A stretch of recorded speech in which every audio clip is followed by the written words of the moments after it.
Hello everyone, I am Kartika, and as you people know that we people were discussing the chapter climate, that is the fourth chapter of your geography textbook.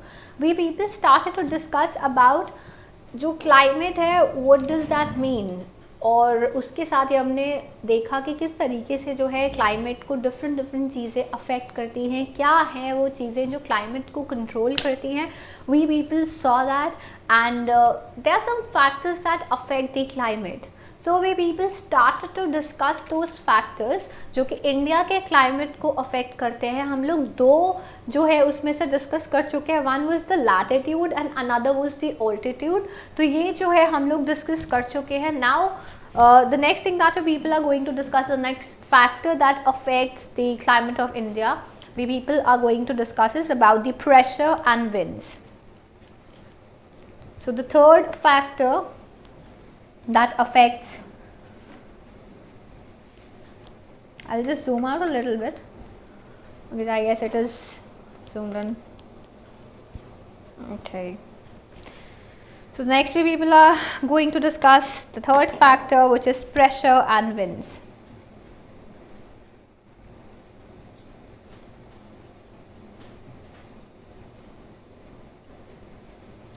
इससे पहले हमने देखा था कि किस तरीके से जो क्लाइमेट है इंडिया का वो ऑल्टीट्यूड किस तरीके से कंट्रोल कर रहा था या फिर उसको अफेक्ट क्लाइमेट को किस तरीके से कर रहा था. हमने उसके पॉइंट ऑफ व्यू से तो देख लिया, लेकिन अब हम देखने वाले हैं प्रेशर और विंड की वजह से होने वाला climatic change.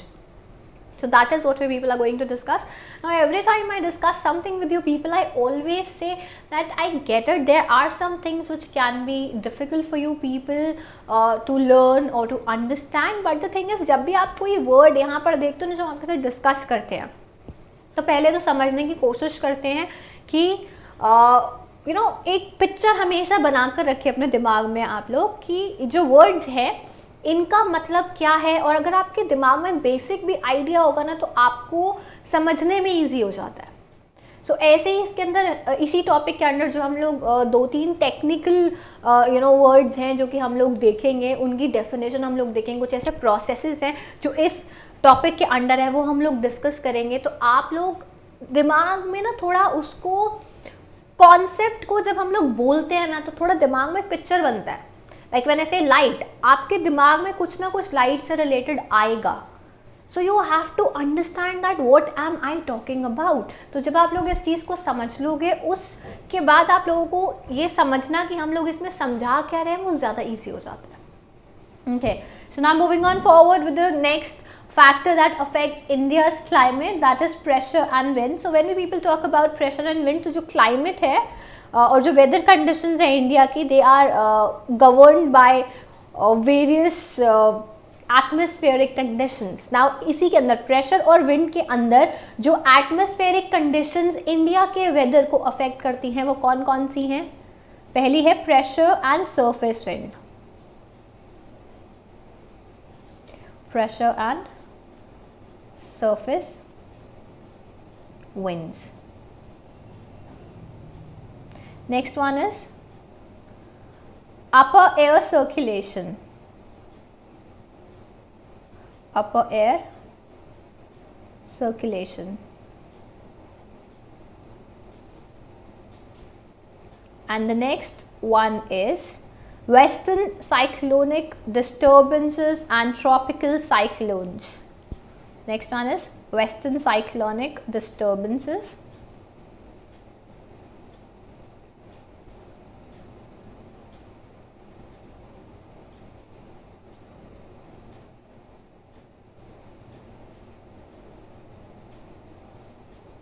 and tropical cyclones.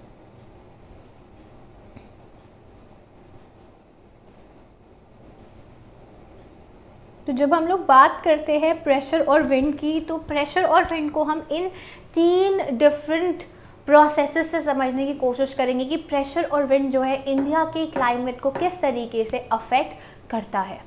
Now moving on forward, बात करें तो जो इंडिया है, India lies in the region of north easterly winds. तो इंडिया किस रीजन में लाई करता है जहाँ पर नॉर्थ ईस्टर्ली विंड्स चलती हैं.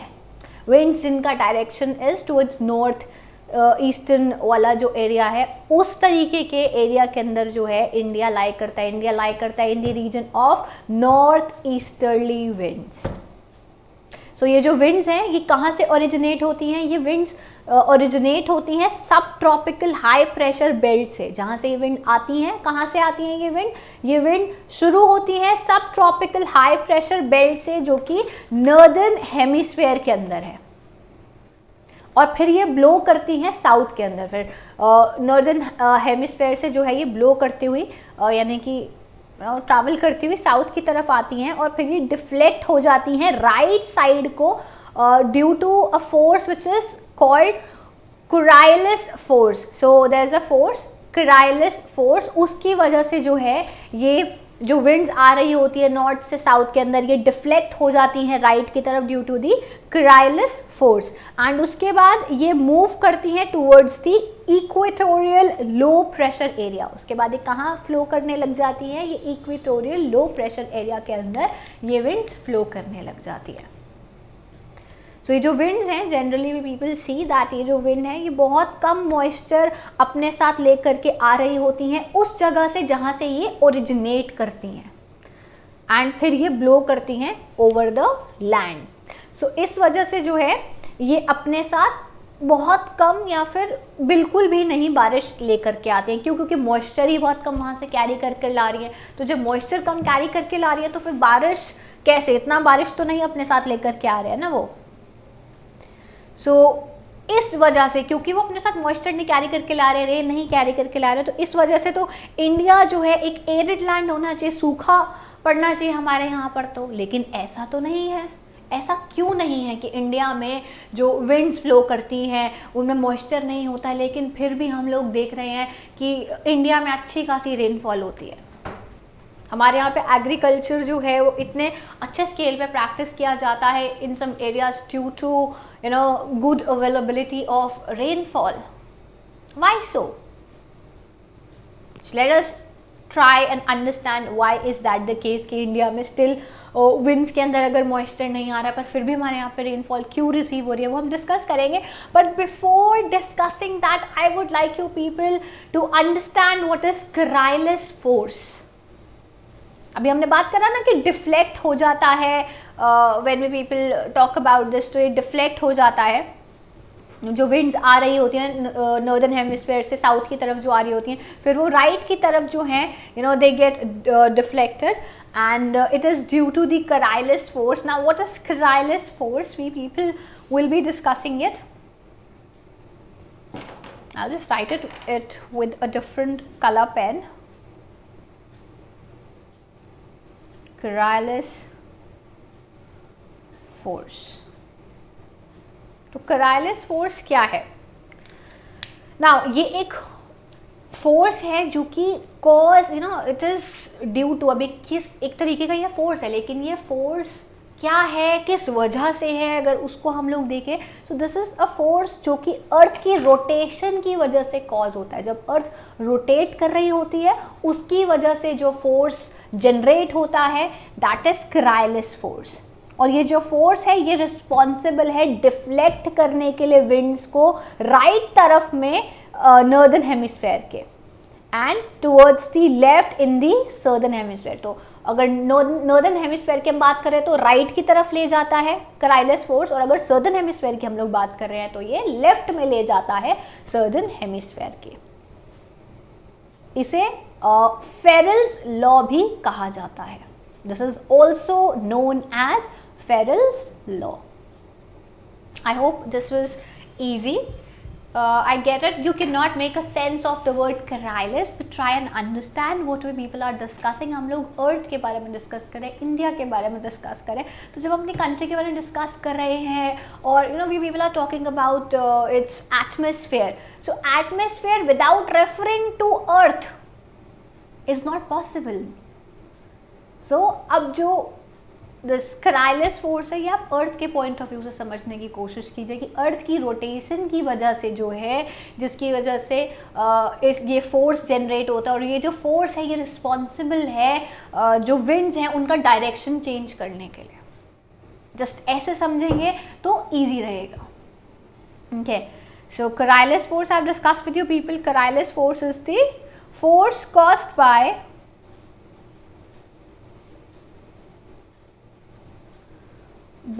the Earth's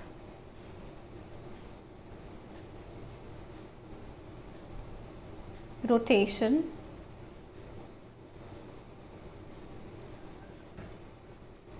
नाउ ये तो हमें समझ में आ गया कि ये फोर्स किस वजह से हो रहा है, लेकिन ये फोर्स क्या करता है? तो ये फोर्स क्या करता है? The Coriolis force, the reason we people are discussing this, that is कि जो Coriolis force है वो रिस्पॉन्सिबल है डिफ्लेक्ट करने के लिए विंड को, यानी कि उसका डायरेक्शन चेंज करने के लिए. सो Coriolis force is responsible for the deflection of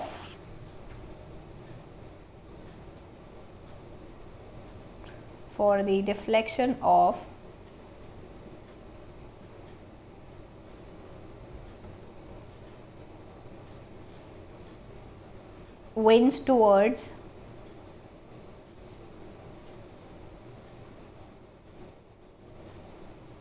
the right in the northern hemisphere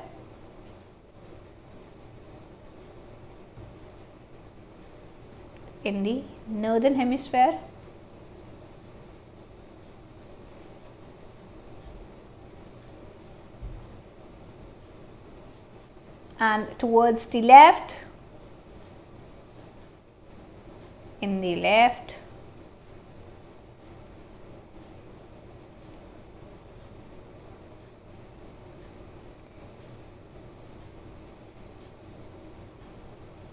in southern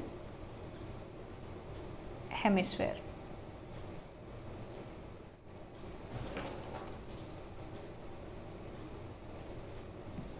इस फोर्स को और किस नाम से जाना जाता है? इस फोर्स को फेरेल्स लॉ के नाम से भी जाना जाता है.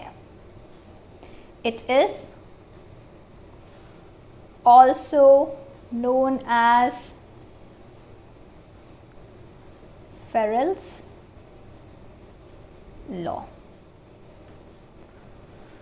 So this is about the Coriolis force. I have discussed with you people about the force. I have discussed with you people that what this force does. So now moving on forward, we people were discussing कि जो winds हैं वो इतना moisture carry नहीं करती हैं जहाँ से वो निकलती हैं, तो फिर ऐसा क्यों नहीं है कि इंडिया जो है वहाँ पे सूखा पड़े? Why is that not the case? Why India it receives a good amount of rainfall? Why? So we people are now going to discuss it. Now I'll just turn the page. You people can pause the video if you people haven't marked it or jotted it down. So आप लोग जो है इसको pause कर सकते हो. I am now moving forward because we people have to discuss the next thing, and which is about the rainfall. सो जो pressure और जो विंड कंडीशंस हैं इंडिया की वो थोड़ी यूनिक है. जब विंटर्स की बात हम करते हैं तो विंटर्स के अंदर एक high pressure area, there is high pressure area northern area के अंदर, हिमालयाज की जब हम लोग बात करते हैं तो वहाँ पर जो है हाई प्रेशर एरिया होता है विंटर्स के अंदर. And we people see that cold dry winds blow from the region to the low pressure areas over the ocean to south. और वहाँ से चलती हैं ठंडी सूखी हवाएं साउथ की तरफ towards the ocean. और समर्स में अगर हम लोग बात करें तो समर्स के अंदर जो है एक लो प्रेशर एरिया डेवलप हो जाता है एशिया के इंटीरियर के अंदर और even in the north western India. इसकी वजह से जो है एक कंप्लीट रिवर्सल जो डायरेक्शन है विंड्स का वो रिवर्स हो जाता है पूरा. इस वजह से लो प्रेशर होने की वजह से जो विंड्स का डायरेक्शन जो था वो एकदम से घूम जाता है, रिवर्स हो जाता है.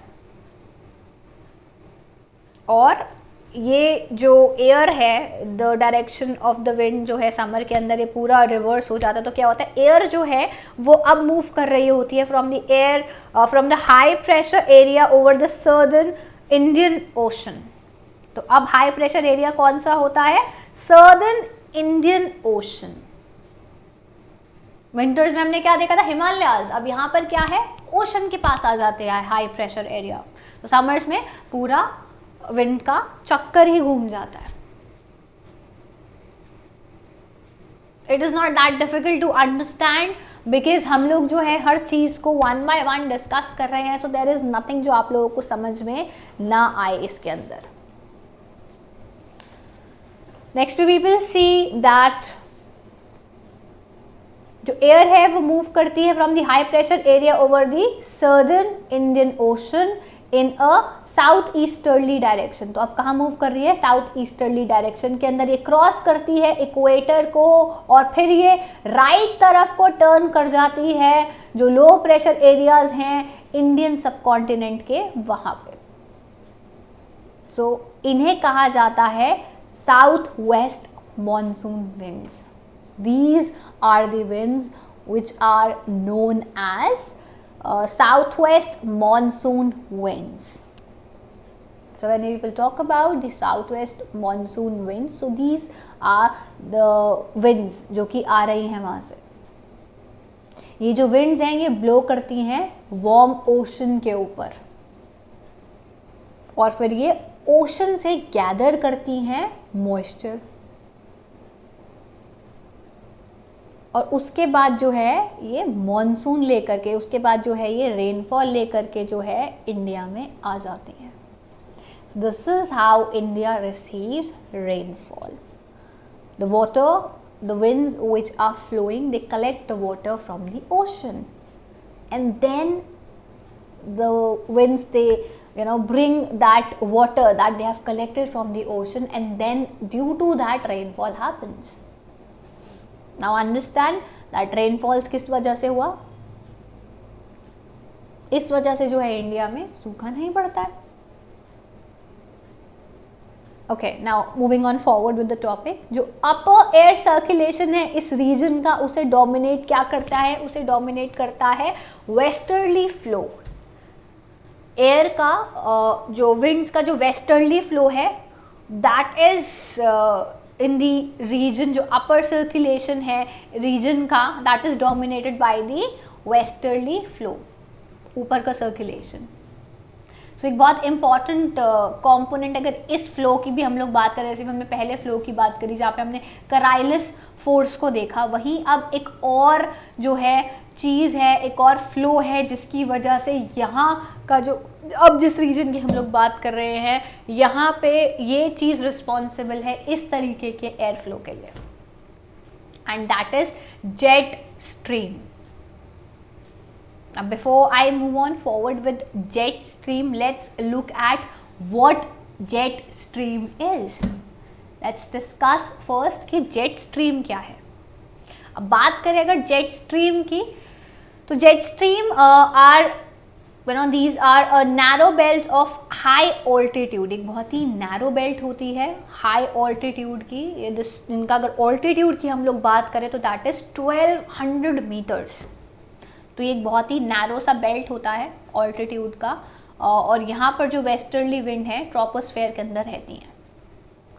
सो इनका जो स्पीड होता है विंड का वो वेरी करता है from 110 kilometres per hour summer से to about 184 kilometre per hour in winter. तो इस तरीके से जो है विंड का फ्लो चलता है, इतना ज़्यादा फ्लो से चलती है। समर में थोड़ा कम है और विंटर में फ्लो और बढ़ जाता है। सो काफ़ी सारे जो है सेपरेट जेट स्ट्रीम्स जो हैं वो आइडेंटिफाई हुए हैं, और काफ़ी सारे जो है वो कांस्टेंट हैं मिड लैटिट्यूड के अंदर and the sub tropical jet stream. So this is about the jet stream. Jet stream क्या एक नैरो सी बेल्ट है हाई ऑल्टीट्यूड पे, और यहाँ पर जो है वेस्टर्ली विंड होती हैं ट्रोपोस्फेयर के अंदर। Simple as that. So next, now moving on forward what these jet streams they do. So ये जो jet streams हैं ये located हैं approximately over 27 to 30 degree north latitude के अंदर, and therefore जो ये winds हैं they are known as subtropical waterly jet streams. ना बिकॉज ये जो जेट स्ट्रीम्स हैं they are located over 27 degree to 30 degree north latitude, इस वजह से जो है इन्हें कहा जाता है सब ट्रॉपिकल वेस्टर्ली जेट स्ट्रीम। तो बात करते हैं इंडिया की, तो ये जो जेट स्ट्रीम्स हैं ये ब्लो करती हैं साउथ ऑफ द हिमालयाज के अंदर। So in India these jet streams blow south of the Himalayas, वहाँ पर जो है ये जेट स्ट्रीम्स चलती हैं, ये हवाएं चलती हैं all through the year accept in summer, पूरा साल चलती हैं, सिर्फ समर्स में नहीं चलती हैं। सो ये जो वेस्टर्न साइक्लोनिक डिस्टर्बेंसेस हैं जो कि एक्सपीरियंस होती हैं नॉर्थ के अंदर और नॉर्थ वेस्टर्न पार्ट्स के अंदर कंट्री के, ये आती हैं इस वेस्टर्ली फ्लो की वजह से। ये जो जेट स्ट्रीम का फ्लो है इसकी वजह से जो है वो एक्सपीरियंस किया जाता है साइक्लोनिक डिस्टर्बेंसेस को नॉर्थ के एरिया के अंदर और नॉर्थ वेस्ट एरिया के अंदर। समर्स के अंदर जो है जो सब ट्रॉपिकल वेस्टर्ली जेट स्ट्रीम्स हैं ये मूव करती हैं नॉर्थ हिमालय से with the apparent movement of the sun, sun की मूवमेंट के साथ साथ जो है ये मूव करती हैं। और जो ईस्टर्ली जेट स्ट्रीम है जिसे कहा जाता है सब ट्रॉपिकल ईस्टर्ली जेट स्ट्रीम, वो ब्लो करती है पेनिनसुलर इंडिया के अंदर। वेस्टर्ली कहाँ फ्लो कर रही है? वेस्टर्ली फ्लो कर रही है नॉर्दर्न हिमालय के सर्दर्न एरिया के अंदर, यानी कि नॉर्थ में। और वहीं अगर हम ईस्टर्ली जेट स्ट्रीम्स की बात करें तो ये कहाँ फ्लो कर रही हैं? ये ब्लो करती हैं पेनिनसुलर इंडिया के अंदर, approximately over 14 degree north during the summer month. So this is about the jet streams, this is about the another kind of winds those flow, because we people are discussing 3 wind flows जैसे कि हमने बात करा है, हम pressure और surface wind, then we people were discussing the upper air circulation, and lastly we people discussed about westerly cyclonic disturbances and tropical cyclones। उसके under जो है हम लोगों ने सारा का सारा ये टॉपिक डिस्कस किया है। आई डोंट थिंक सो कि आप लोगों को प्रेशर और विंड को लेकर के कोई भी क्वेश्चन अब होगा या होना चाहिए। आई डोंट थिंक सो कि ऐसा होगा। So we people have discussed that the reason जिसकी वजह से हम देखते हैं वो फैक्टर्स जो कि इंडिया के क्लाइमेट को अफेक्ट करते हैं। So we people have seen latitude, altitude, pressure and winds. So with this we people have discussed the factors that affect India's climate, and now we people are moving forward with another topic, that is the Indian monsoon. Now before I move on to the Indian monsoon, I would like to discuss a box given in your book, that is on the page 28 of your book. So kindly you people can turn to that page, or you people can just listen to me if you people want, but I always tell you people that whenever I am discussing something with you people, do have your books, so that you people, while I am discussing this with you people can make better sense. If you people are not understanding, जब आप read कर रहे होते हो chapter तो ज़रूरी नहीं है कि आप हर चीज़ का सेंस बना पाओ। So that is what we people are here for. We people can help you make sense of what is given in your book, to help you people. So you people quickly please turn to page number 28. If you people don't have your books, please take it and open page number 28. There you people will find the topic Western Cyclonic Disturbances.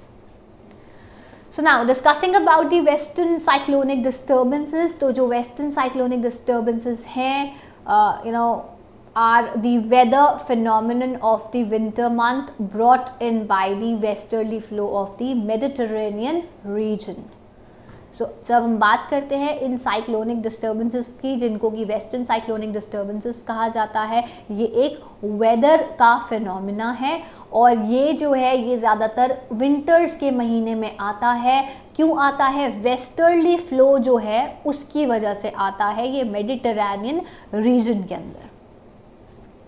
So usually इनका जो influence है ये जो है usually influence करती हैं weather को north के और नॉर्थ वेस्टर्न रीजन, इंडिया के जो नॉर्थ और नॉर्थ वेस्टर्न रीजन है उसके ये जो पूरा का पूरा वेदर है उसको इन्फ्लुएंस करती हैं ये विंड्स। और जो ट्रॉपिकल साइक्लोन्स हैं जो कि अकर होते हैं during monsoon as well as in October November, ये हिस्सा है ईस्टर्ली फ्लो का। ये क्यों होते हैं? ईस्टर्ली फ्लो की वजह से होते हैं easterly flow winds. Just understand this topic when I से विंड्स, तो हम विंड्स के बारे में ही डिस्कस करें, हवाओं के बारे में डिस्कस करें। जैसे हवाएं जिस दिशा में बहती हैं उस वजह से बहुत सारी वेदर कंडीशंस बन जाती हैं। So that is what we will are discussing, nothing like that you people cannot understand, there is nothing like that. So try and make sense of this chapter with me please. So next we will see that ये जो disturbances हैं ये affect कर, easterly flow है ये किस area को affect करती हैं? ये affect करती हैं कोस्टल रीजन को हमारी कंट्री के। जैसे वेस्टर्ली फ्लो जो है वो अफेक्ट कर रहा था नॉर्थ और नॉर्थ वेस्टर्न एरिया को हमारी कंट्री के, वैसे ही ईस्टर्ली फ्लो जो है वो अफेक्ट करता है कोस्टल रीजन को हमारे कंट्री के। So this is about the western cyclonic disturbances, just this much. With this we people have discussed about the winds and pressure. So pressure और wind वाला जो है complete हो गया है। With this we people have discussed the factors that affect the climate of India. Now we people are moving forward to the another topic which is the Indian monsoon. So now we people are going to discuss about the Indian monsoon. So that is what we people are going to discuss. Now talking about the Indian monsoon. Monsoon की जब बात करते हैं तो जो एक picture दिमाग के अंदर बनती है वो बनती है बारिश की, रेनफॉल, रेनी सीजन। तो इसी को दिमाग में रखते हुए कुछ कुछ चीज़ें हैं जो हमारे यहाँ मॉनसून जब आता है तो क्यों आता है, किस वजह से आता है, क्या क्या होता है, कौन से एरियाज़ में ज़्यादा रहता है, वही चीज़ें जो है हम लोग डिस्कस करने वाले हैं। तो उसी को दिमाग में रखते हुए जो है आप अब जब डिस्कस करेंगे आपकी बुक में दिया हुआ है उसको आप समझने की कोशिश कीजिए। सो जो क्लाइमेट है इंडिया का वो बहुत स्ट्रॉन्गली इन्फ्लुएंस होता है मॉनसून विंड्स की वजह से। सो इंडिया का जो क्लाइमेट है it is strongly influenced by the monsoon winds. जो सेलर्स हैं जो कि इंडिया के अंदर आते थे हिस्टोरिक टाइम की अगर हम लोग बात करें तो सेलर्स, क्योंकि पहले किसी और कंट्री में जाने का तरीका जब प्लेन्स वगैरह नहीं थे तो कैसे सेल करके जाया करते थे, यानी कि they used to go by the ships, तो शिप्स के थ्रू सेल करके जाया जाता था। एंड उस टाइम पे जो है आपको पहले नोटिस करना पड़ता था फिनोमिना कि किस तरीके से मॉनसून का पूरा फिनोमिनन चल रहा है और उसके बेसिस पे जो है आप फिर सेल करते थे। मान लीजिए शिप को लेकर के निकले हैं, बारिश हो गई एंड द ओशन वेव्स वो भी बहुत ज़्यादा इट इज़ टाइटैनिक देखा है ना आपने, बारिश कांस्टेंट बारिश की वजह से आइसबर्ग के अंदर हिट कर गया and because of the pressure of the ocean. So जो मॉनसून है वो शिप का सेल करना बहुत ज़्यादा अफेक्ट करते हैं। So you can not go like this.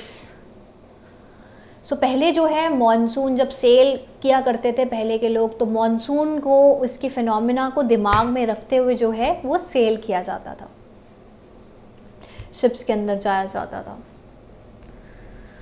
So they benefited from the reversal of the wind system as they came by sailing ships at the mercy of winds. So वो benefit कैसे करते थे? Reversal जो था wind system का उससे जो है उनको फ़ायदा होता था और जो शिप्स हैं वो विंड्स की वजह से सेल कर पाते थे। ऐसा नहीं है कि जो शिप्स थे जब शुरुआत थी तो there were with the motors and stuff, नहीं ऐसा नहीं था, इंजन ये सब नहीं था।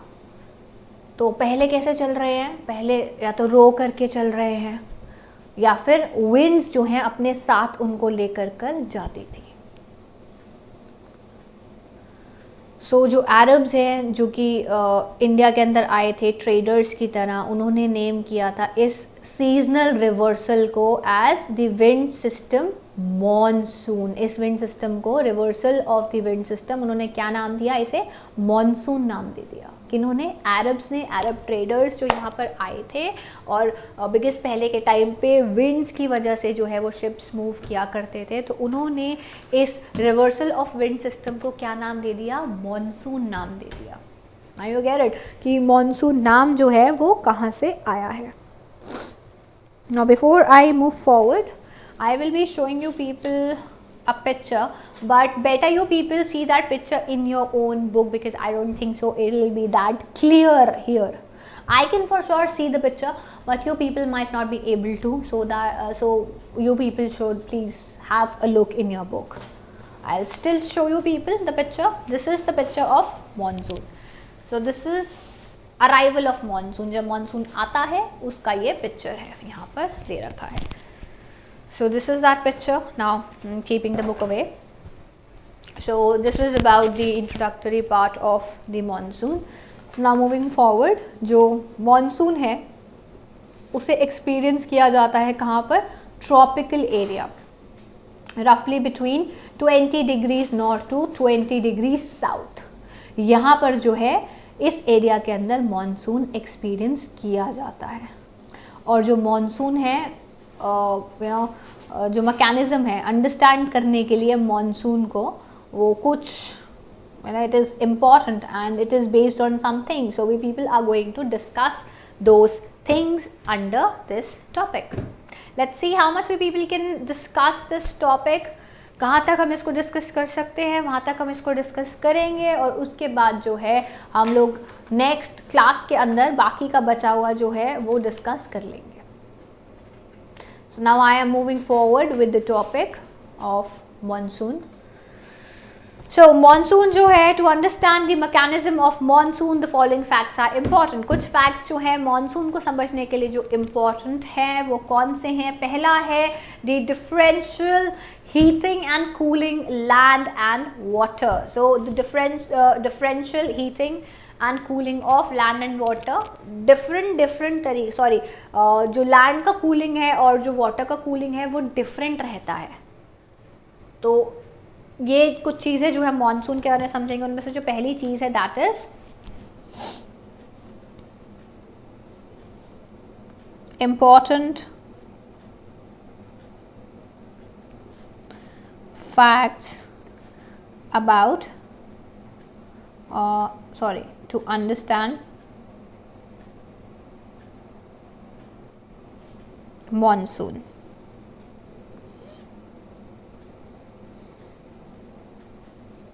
So that is, पहला है the differential heating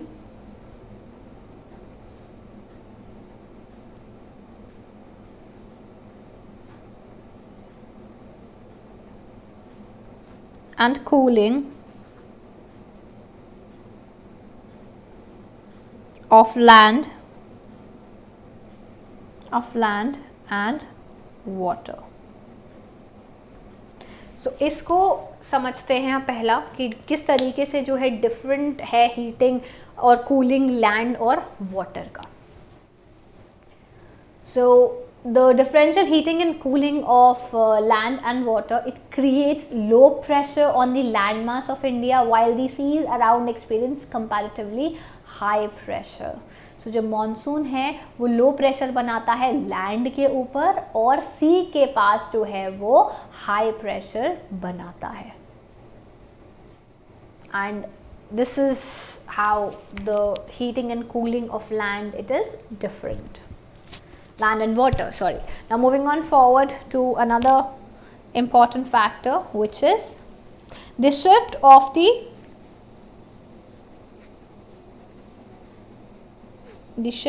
the position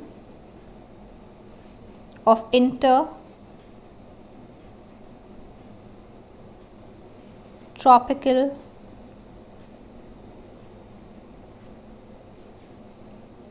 convergence zone.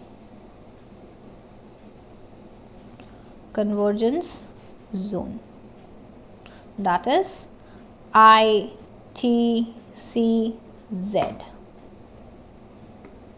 So the shift of the position of intertropical convergence zone. So summers के अंदर जो है over the Ganga plain, ये this is the equatorial trough, normally positioned about 5 degrees north of the equator. So it is known as monsoon trough during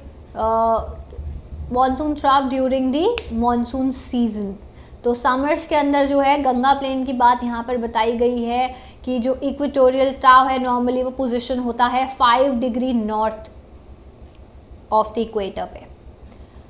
so it is known as the monsoon trough during the monsoon season. तो जब यहाँ पर जो है वो equatorial ट्राव position होता है तो इसे जो है हम लोग कहते हैं monsoon season. This is the onset of monsoon season. So this is the equatorial trough that is normally trough जो कि नॉर्मली पोजीशन होता है 5 डिग्री नॉर्थ के ऊपर.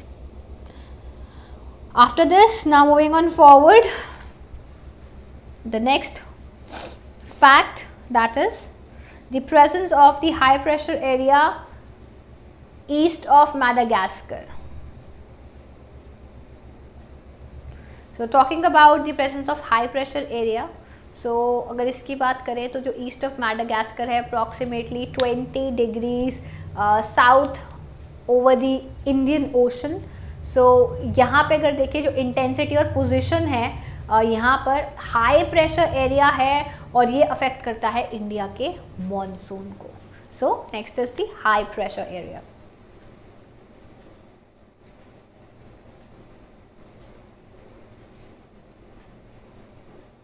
सो जो हाई प्रेशर एरिया है due to the presence of high pressure area east of Madagascar approximately 20 degrees south over the Indian Ocean, वहाँ पर जो है इंटेंसिटी और जो पोजीशन है काफ़ी हाई प्रेशर एरिया है और ये अफेक्ट करता है इंडिया के मॉनसून को. Now moving on forward to the fourth fact, that is Tibetan Plateau gets intensely heated. The Tibetan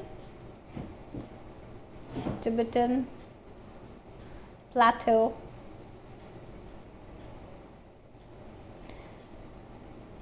gets intensely